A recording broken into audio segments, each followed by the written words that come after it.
Shalom, terima kasih untuk kesempatan yang diberikan kepada kelompok kami, yaitu kelompok Rempong. Kelompok kami akan membahas tentang perkembangan emosi anak usia sekolah dasar.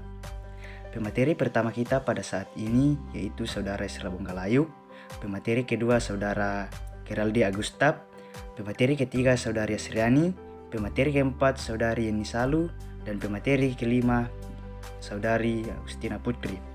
Untuk mengefisienkan waktu, dipersilakan pemateri pertama yaitu Saudara Esra Bonggalayuk untuk memaparkan materinya. Terima kasih kepada saudara moderator untuk kesempatan yang diberikan kepada saya. Melalui kesempatan ini, saya akan memaparkan materi tentang pengertian emosional, sumber-sumber emosional, macam-macam emosional, fungsi emosional, dan perkembangan emosional anak usia 5-12 tahun. Pengertian emosional adalah sebagai pola reaksi kompleks yang melibatkan pengalaman, perilaku, dan fisiologis yang digunakan untuk menangani masalah atau peristiwa penting yang dialami individu. Berikut sumber-sumber emosional, diantaranya yaitu kualitas tidur, kepribadian, olahraga, stres, usia, aktivitas sosial, dan lain-lain.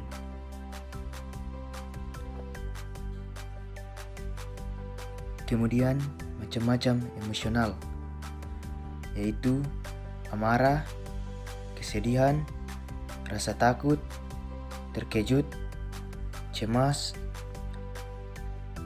perasaan bersalah, malu, jijik, hasrat, benci, gembira, bangga, lega, harapan, kasih sayang, dan mengasihi.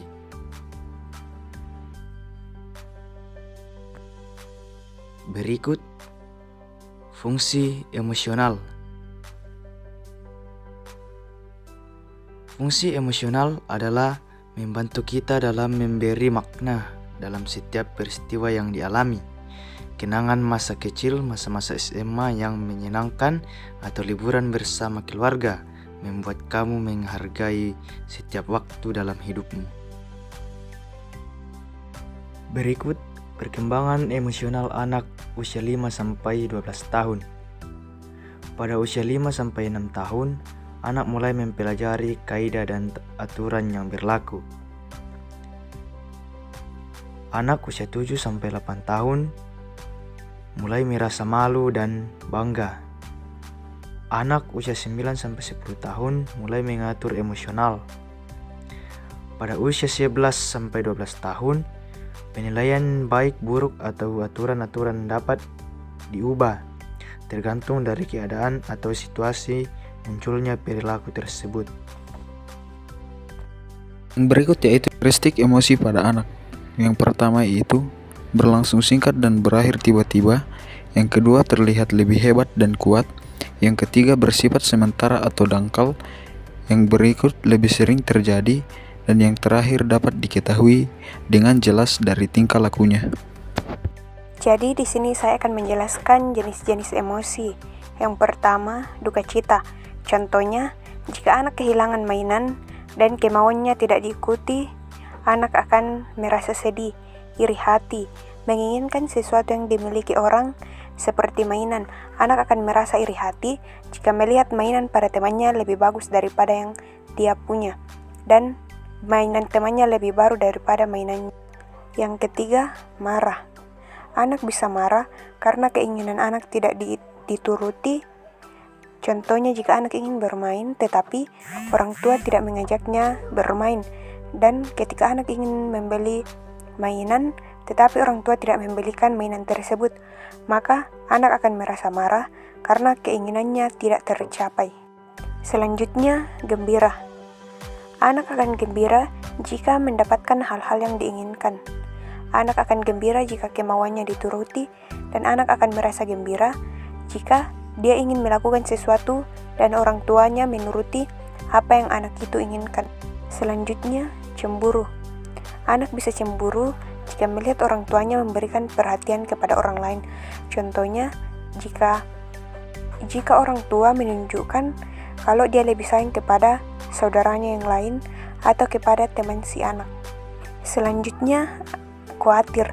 Anak akan merasa khawatir jika anak takut mengakui kesalahannya dan menangis untuk menutupi kesalahan tersebut.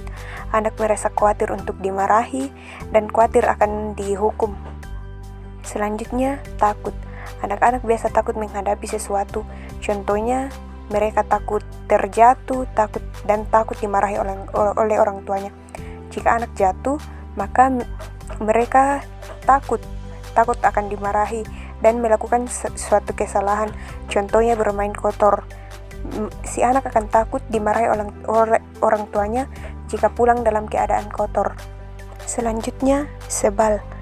Anak akan merasa sebal jika terus diganggu. Contohnya jika dia tidak ingin bermain dan kita terus mengajaknya untuk bermain. Dan jika dia ingin tidur, lalu kita memaksakan dia untuk bangun. Selanjutnya, bahagia. Anak akan merasa bahagia jika kita menuruti keinginan anak. Contohnya, jika anak ingin makan sesuatu, kita langsung membelikan, dan jika anak menginginkan mainan, kita langsung membelikan mainan tersebut. Selanjutnya, sayang. Anak bisa menunjukkan rasa sayangnya terhadap orang tua dan teman-temannya, dan juga anak merasa sayang kepada mainannya. Selanjutnya, frustasi.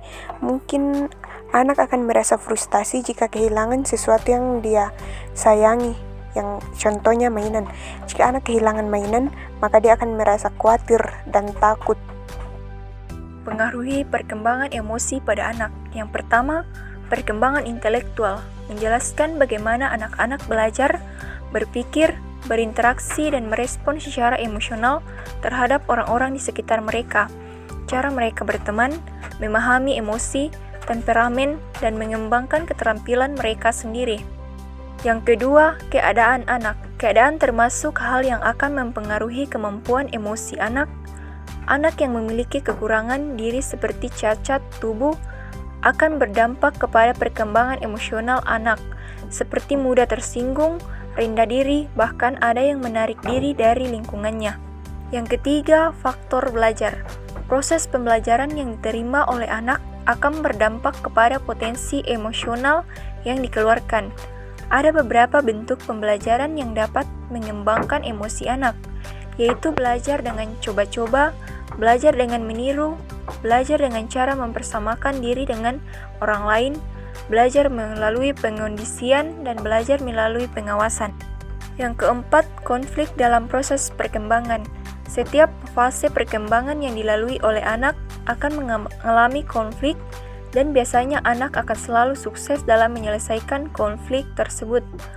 Namun apabila anak tidak menjumpai adanya konflik selama fase perkembangan, maka kemungkinan besar anak mengalami gangguan emosi. Yang kelima, lingkungan keluarga.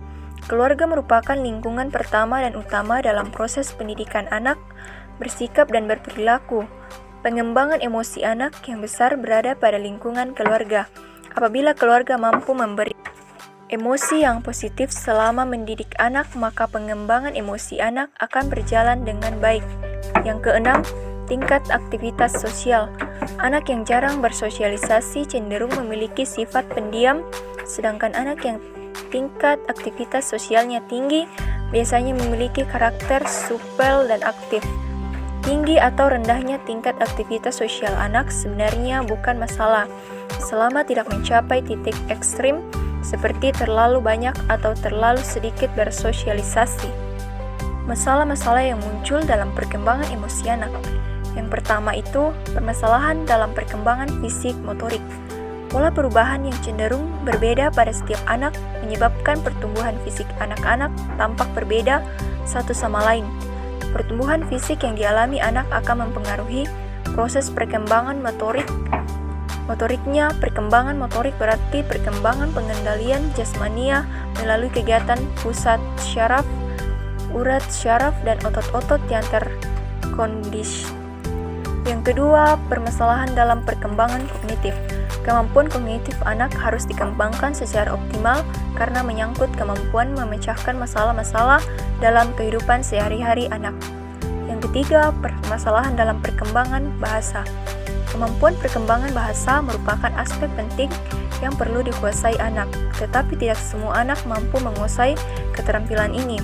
Selain itu, masalah perkembangan bahasa terkait dengan terbatasnya pemberdayaan kata anak atau adanya gangguan aktivitas.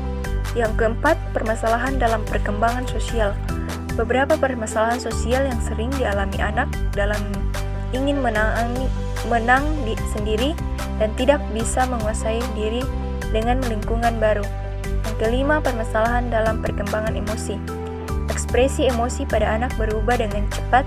Rangsangan yang sering membangkitkan emosi anak adalah keinginan yang tidak terpenuhi dengan cara mengungkapkan ekspresi yang tidak terkendali. Usaha-usaha yang dapat dilakukan orang tua dan guru untuk mewujudkan perkembangan emosi anak. Yang pertama, tenangkan anak, terutama saat ia marah atau tidak senang, dengan memeluk hangat, lembut tetapi erat, intonasi yang ritmis, dan kontak mata yang hangat. Jangan tegang atau khawatir karena hal tersebut akan dirasakan olehnya dan semakin membuatnya tidak tenang. Yang kedua, cari cara interaksi yang bisa memancing keterlibatan, ekspresi wajah, bunyi, sentuhan, dan lain-lain. Perhatikan profil sensoriknya. Yang ketiga, cari berbagai pendekatan. Eksplorasilah bersama-sama sampai menemukan cara mana yang paling disukainya. Yang keempat, bacalah dan beri respon terhadap sinyal emosi anak. Ada saat ia membutuhkan kedekatan, namun ada juga saat ia ingin menjadi lebih asertif dan mandiri. Ikuti apa yang diinginkannya, jangan memaksakan agenda kita. Yang kelima, tunjukkan kegembiraan, antusiasme, dan gairah dalam